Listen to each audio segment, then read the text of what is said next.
welcome back to SK Monikis, and I am back again with a new topic in physics, and that is again rotational motion. That is actually not new, we have been doing it for a lot of time, and we are going to do now Newton's second law of motion for rotation. Since अभी तक हम लोगों ने पढ़ा था about Newton's second law of motion for translatory motion, लेकिन अब हम लोग Newton's second law of motion देखेंगे कि यही law of physics which is one of the most important laws in physics, अब हम लोग देखने वाले हैं कि इसको हम लोग रोटेशनल मोशन से कैसे रिलेट कर सकते हैं या फिर रोटेशनल मोशन में कैसे अप्लाई कर सकते हैं.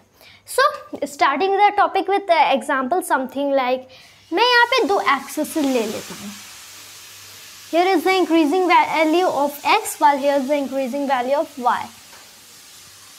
यहाँ पे कोई भी रिजिड बॉडी चलो बना देते हैं एंड यहाँ पे ओरिजिन यानी कि मेरा रेफरेंस पॉइंट.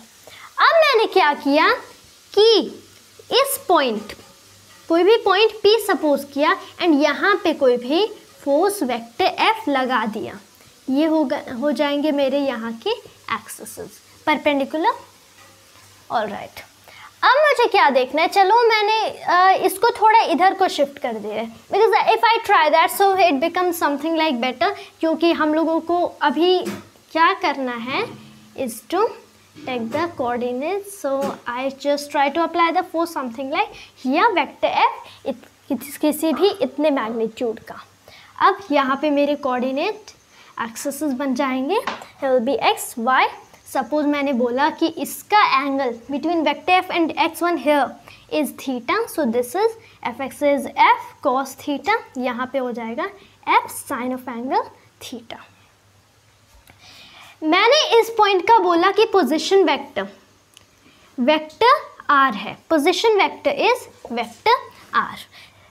अब हम लोग क्या देखेंगे कि Newton second law of motion जो कि होता है कि vector F equals m into vector a जब एक फोर्स हो, लेकिन vector F net equals m into vector a जब बहुत सारे फोर्सेस हो. चलो हम लोग एक सिंगल फोर्स के अकॉर्डिंग चलते हैं, बहुत सारे के लिए भी चलो चल ही सकते हैं. There is no problem in doing that. तब बहुत सारे टॉक होंगे एक्चुअल में. We have also study the concept of torque, so that will be now better for our understanding of Newton second law of motion for rotational motion. चलो, तो अगर मुझे इस इक्वेशन को इसमें लगाना है तो best thing I can do right here is to find out the cross product. मैं चाहता हूँ what is the cross product of what. Actual में I do some cross product of vector r to the both side of the equation. तो ये हो गया F net into में r equals में क्या हुआ मास इंटू में एक्सेलरेशन इंटू में r. यहाँ पे एक्चुअल में वेक्टर क्वांटिटीज हैं, एक्चुअल में vector necessary. Alright, this is an arrow this way. अब मैं क्या बोलूँगा because I really have the ability to do that. Maths allows us to do this, but only when we do the multiplication, division and addition and subtraction, whatever we are doing, when we are doing it to both sides of the equation, the left and right sides. तो यहाँ पे मैंने क्या कर दिया, मैंने ये तो ट्राई कर लिया, ऑफ कोर्स ट्राई कर लिया. अब अगर मैं देखूँ, अगर मैं इसको F टेंजेंशियल बोलूँ और this vector R I just call it the perpendicular वाला distance, so this can be said as the torque. और actual में लेकिन मैंने बोला था कि ये position vector है instead of the perpendicular distance, लेकिन ये 2D plane है. This is a plane जिसमें position vector perpendicular distance both are equal, तो ये इसीलिए इसको मैं equal to perpendicular distance कर सकता हूँ. So this finally becomes my torque vector which is mass into में एक्सेलरेशन वेक्टर.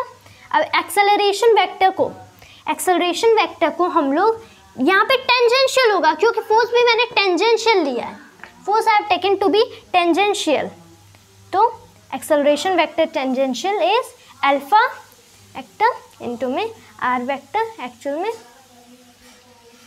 तो यहाँ पे हम लोग क्या लिखेंगे अल्फा इनटू में are.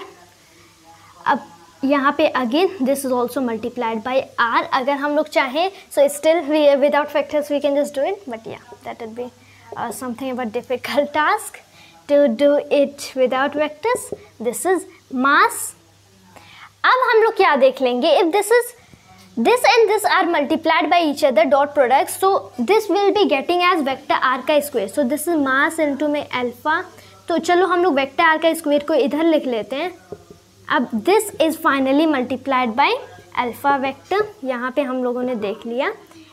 So as to the alpha this is what, this is m into में वेक्टर आर का square is said to be I vector, and right here we have as alpha vector cross product. remember, यानी कि torque vector or torque simply is somehow I into में alpha, and this is what we are getting as our final answer right here. यानी कि जो Newton second law of motion को अगर हम लोग रोटेशनल मोशन में अप्लाई करने की कोशिश करें, so we instead of this equation means we know कि यहाँ पे फोर्स को टॉर्क से रिप्लेस किया गया, मास को मोमेंट ऑफ इनर्शिया से, एंड एक्सेलरेशन को अल्फा से रिप्लेस किया गया, and finally we have got a final equation. This is called the Newton's second law of motion for rotational motion. That was just for today, and by this we have already covered the translatory motion के लिए Newton's second law of motion. So we can also drive many of the conclusions from here.